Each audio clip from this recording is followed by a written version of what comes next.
India TV पर आपका बहुत बहुत स्वागत है।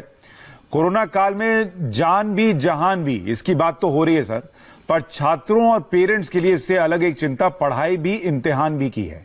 देश के एजुकेशन सेक्टर को अगर हम बात करें सर, उसका लॉकडाउन कब खत्म होगा और लॉकडाउन जो खत्म होगा तो उसका रास्ता क्या होगा?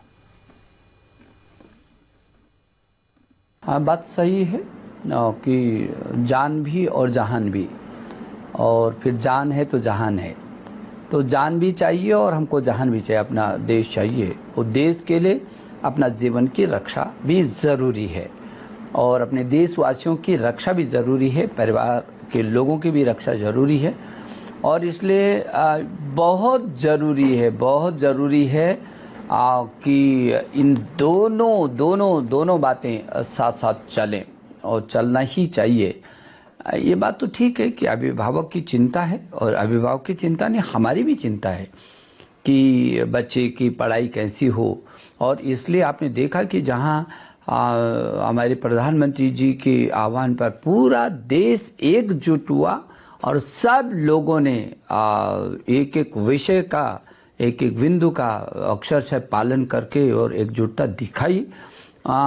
उसी का परिणाम है कि आज पूरी दुनिया में लोग जो है हिंदुस्तान की ओर देख रहे हैं। मैं ये समझता हूँ कि हम लोगों ने इन विषम परिस्थितियों में बच्चों को पढ़ाने के लिए ऑनलाइन शुरू किया है, और जो सुविधा हम छात्रों को दे सकते थे वो सब सुविधाएं हम लोग कोशिश कर रहे हैं कि इन विषम परिस्थितियों में हम पाठ्यक्रम सुनिश्चित करें, उसको शैक्षणिक कैलेंडर दें। हमने तमाम प्रकार की गतिविधियों को शुरू किया है। तो जब भी सामान्य स्थिति होगी तब हम तेजी से आगे स्कूलों को खोल करके और बढ़ाएंगे, लेकिन जब तक सामान्य स्थिति नहीं होती है तब तक के लिए हम चुप नहीं बैठे हैं। हम कोशिश कर रहे हैं कि नीचे से लेकर स्कूली शिक्षा से लेकर के और उच्चतम शिक्षा तक जो भी ऑनलाइन हम दे सकते हैं उसको हम दे रहे हैं। सर, आप ऑनलाइन की बात कर रहे हैं। बड़े बड़े स्कूल्स में तो ऑनलाइन क्लास की सुविधा है सर, लेकिन छोटे शहर या जो गांव देहात के स्कूल हैं, सरकारी स्कूल हैं, उन बच्चों के लिए या तो ये ऑनलाइन की फैसिलिटी कम है या नहीं है। तो उनके लिए, वैसे बच्चों के लिए, वैसे स्कूल्स के लिए सरकार क्या सोच रही है या कर रही है? ऐसा नहीं है कि ये सब जो हम ऑनलाइन चला रहे हैं वो केवल शहरी बच्चों के लिए है या जो आर्थिक दृष्टि से संपन्न है उनके लिए है या बड़े बड़े कॉलेजों के लिए, बड़े बड़े स्कूलों के लिए। ऐसा नहीं है। शायद ये हिंदुस्तान के इतिहास में पहली बार हो रहा होगा कि सारे बच्चे एक ही प्लेटफॉर्म पर आ रहे ऑनलाइन पर। चाहे मेरे चपरासी माली का भी बच्चा है और चाहे वो किसी शीर्ष स्कूल में पढ़ने वाला भी बच्चा है। अब ये एक हिंदुस्तान है। पहली बार लोगों को लगा हिंदुस्तान एक पटरी पर एकजुट, एक विचार से, एक लक्ष्य की ओर बढ़ रहा है तेजी से। ये जो मौका है इस समय, ये अद्भुत मौका मिला है। और इसलिए जो आपकी चिंता है कि वो जो गरीब के घर पर बैठे रहने वाला बच्चा है वो उसकी क्या स्थिति है, वो हमारी नज़र उस पर भी है। अंतिम छोर पर बैठे रहने वाला वो बच्चा, छात्र जिसके पास स्मार्ट टेलीफोन नहीं है, जिसके पास नेट की सुविधा नहीं है, हम उस तक भी गए हैं, उस तक भी हमारी नज़र है। और इसलिए हमारे जो स्वयं प्रभा दीक्षा और ई पाठशाला में जो पाठ्यक्रम हम लोगों ने डाले हैं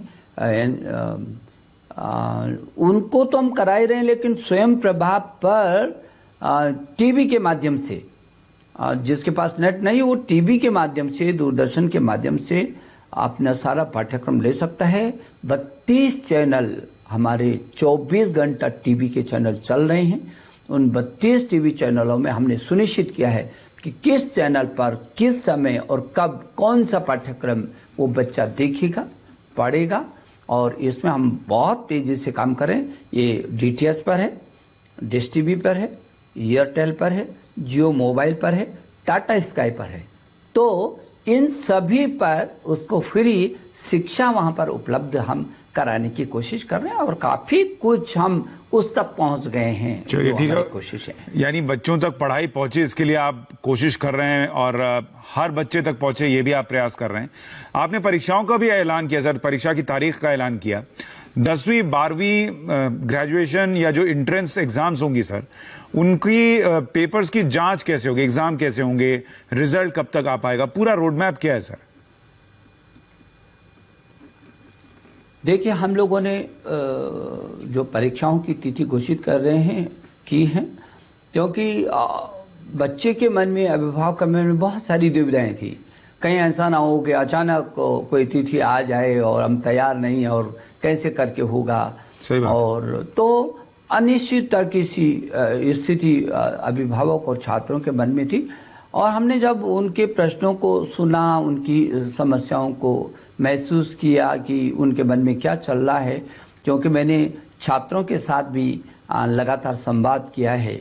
करोड़ों छात्र मुझसे जुड़े। मैंने अभिभावकों के साथ भी संवाद स्थापित किया। करोड़ों अभिभावक मुझसे जुड़े और मुझको ऐसा लगा कि जो ये अस्थिरता, इसको खत्म कर देनी चाहिए। इसलिए हमारे विभाग ने तय किया कि जेईई जो मेन परीक्षा है, वो जेईई मेन परीक्षा की तिथियां घोषित की हमने, और उसके लिए 18 जुलाई से और 23 जुलाई तक जेईई मेन परीक्षा होगी।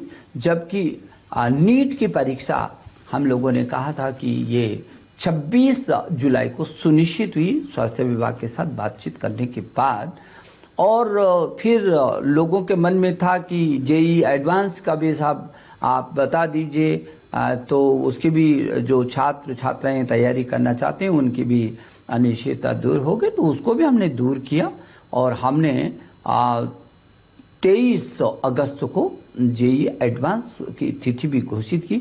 जहां तक अभी आपने कहा कि जो सीबीएसई बोर्ड की परीक्षाएं हैं वो कब होंगी, फिर उसकी रिजल्ट कब निकलेंगे, तो हम इसकी भी तिथि घोषित कर चुके हैं। और इसकी तिथि हम घोषित कर चुके हैं कि 1 जुलाई से 15 जुलाई तक जितने छूटे हुए पेपर हैं सीबीएसई के, वो सभी पेपर जो मूल विषय के, वैसे तो छूटे हुए 83 पेपर्स हैं, लेकिन वो कुछ वैकल्पिक विषयों के जो मूल विषय के हैं वो 29 हैं। वो 29 पेपर, जिसमें कुछ हाई स्कूल के हैं और इंटर के हैं, उन 29 विषयों के जो पेपर्स हैं वो 1 जुलाई से और 15 जुलाई के बीच उनको हमने करना सुनिश्चित किया है। और बहुत सारे मुझे लगता है हाई स्कूल की तो लगभग सभी प्रदेशों में हो गई थी परीक्षाएं, केवल दिल्ली, पूर्वी दिल्ली का रह गया था, तो वो भी उसी में समाहित है। मैं ये समझता हूँ कि ये 1 जुलाई से 15 जुलाई तक होने वाली जो परीक्षाएं हैं वो होंगी। इधर हमने जो आपके मन में शंका थी और सब लोगों की चिंता भी थी कि यदि जो परीक्षाएं हो गई हैं उनकी कॉपियों की जांच यदि समय से नहीं होगी तो फिर 2-3 महीने पीछे जा सकता है पूरा सत्र। तो उसके लिए मैंने कल भी गृह मंत्री जी अमित भाई का आभार प्रकट किया। गृह मंत्रालय ने हमको जो वो 1.5 करोड़ हमारी उससे भी अधिक जो कॉपियां हैं, उत्तर पुस्तिकाएं हैं, और वो हमने सीबीएसई के 3000 स्कूलों को मूल्यांकन केंद्र निश्चित किया था। उन 3000 मूल्यांकन केंद्रों से वो अध्यापक तक कैसे जा सकती हैं कॉपियां, ताकि उस समय पर जांच करके और फिर वापस आए। तो ये रास्ता भी हमारा साफ हो गया। आज से वो युद्ध स्तर पर वो काम भी शुरू हो जाएगा। 50 दिन में हम उस सब काम को करेंगे। और इस बीच जो 1 जुलाई से 15 जुलाई तक जो छूटे हुए प्रश्न पत्र हैं, जैसे ही उनकी परीक्षाएं खत्म होंगी, तत्काल उसको पुस्तिकाओं का मूल्यांकन करके हम जल्दी से जल्दी सीबीएसई बोर्ड का रिजल्ट हम निकालेंगे। इसलिए इसमें किसी प्रकार की कोई भ्रम की स्थिति नहीं है। सर, आपने एग्जाम्स की बात कर ली और पढ़ाई ऑनलाइन होगी इसकी बात कर ली, तो तैयारी भी ऑनलाइन पढ़ाई के जरिए ही होगी। लेकिन सर, स्टूडेंट्स को एक प्रॉब्लम आ रही है कि इससे पहले इतनी ऑनलाइन पढ़ाई उन्होंने कभी की नहीं और लॉकडाउन का असर है, तो उनको चिंता यह है कि ग्रेड्स पर असर ना पड़ जाए, आगे की तैयारी पर असर ना पड़ जाए, क्योंकि हर प्रॉब्लम का सोल्यूशन ऑनलाइन तो मिल नहीं रहा उनको। लाइब्रेरी, टीचर्स से डायरेक्ट सोल्यूशन पूछना, इसकी कमी महसूस कर रहे हैं वो। ऐसे में स्टूडेंट्स क्या करें? मैं समझता हूँ स्टूडेंट को ये समझना चाहिए और अभिभावक को भी कि पूरी दुनिया एक अजीबोगरीब संकट से गुजर रही है। जिंदगी की बचाने के लिए पूरी दुनिया में त्राही त्राही मची हुई है। यदि हमारे देश के यशस्वी प्रधानमंत्री नरेंद्र मोदी जी समय से पहले यदि इन सब की तैयारी नहीं की होती तो आज हिंदुस्तान भी कैसी परिस्थिति में रहता, उसकी कल्पना करना भी रोंगटे खड़े कर देता है। और इसलिए मैं कहना चाहता हूँ अपने अभिभावकों से भी, अपने छात्रों से कि जैसे कि अभी आपने भी कहा कि जान है तो जहान है, तो जिंदगी को बचाने की हमारी पहली ये समय इस संकट से उबरने का पहला मिशन है। और इसलिए इस सब के बावजूद भी हम ये वैकल्पिक को दे रहे हैं। हमने छात्र को खाली नहीं रहने दिया है और उस पर अभिभावकों से कहा उस पर दबाव भी न डालें, क्योंकि उस पर अनावश्यक बोझ नहीं पड़ना चाहिए, उसको मस्ती के साथ भी रहना चाहिए। लेकिन मैं छात्रों से कहना चाहता हूँ आप मस्ती के साथ रहिए, आपको सारा का सारा पाठ्यक्रम उपलब्ध कराया जा रहा है। जहाँ तक आपने कहा कि उसका क्या होगा, शोध का पुस्तकालय नहीं होगा, आपके पास पुस्तकालय है, आपके पास हमने जो राष्ट्रीय हमारा डिजिटल लाइब्रेरी है NDL, उसमें लगभग 5 करोड़, 5 लाख नहीं 5 करोड़ वस्तु सामग्री, आपके पाठ्य सामग्री और शोध सामग्री। ई सिंधु पर जाइए, ई गंगा पर जाइए, आपके पास क्या नहीं है, आप खूब शोध कर सकते हैं, अपने घर पर बैठ करके आप शोध कर सकते हैं। इसलिए यदि आपके मन में कुछ है तो मैं जानकारी देना चाहता हूं कि आप यदि शोध छात्र हैं, पढ़ना चाहते हैं, आपको लाइब्रेरी चाहिए तो जाइए ना, NDL पर जाइए, जाइए ना ई शोध सिंधु पर जाइए, जाइए ना ई गंगा पर जाइए। तमाम क्षेत्रों का हमारा शोध और अनुसंधान हो रहा है। स्ट्राइड के माध्यम से आप करें, स्पार्क के माध्यम से, आपको तो मालूम है कि स्पार्क में दुनिया के शीर्ष 127 विश्वविद्यालयों के साथ हम अनुसंधान कर रहे हैं, छोटी बात नहीं है। तो इसलिए मैं उन सभी छात्रों से जो इस दिशा में काम कर रहे हैं उनको भी मैं कहना चाहता हूँ, आपके लिए भी हमने बहुत बड़ा प्लेटफॉर्म तैयार किया है। और इस कठिनाई के समय में थोड़ा सा सहमित भी होना पड़ेगा, सब सुविधाएं नहीं मिल सकती हैं, ये मन तो बना करके रखना पड़ेगा। यदि ये मन बना करके नहीं रखेंगे और उसमें रास्ता निकालने की कोशिश नहीं करेंगे तो परेशानी बढ़ेगी, परेशानी इधर और उधर सभी जगह बढ़ेंगी, जिसकी इस समय कोई गुंजाइश नहीं है।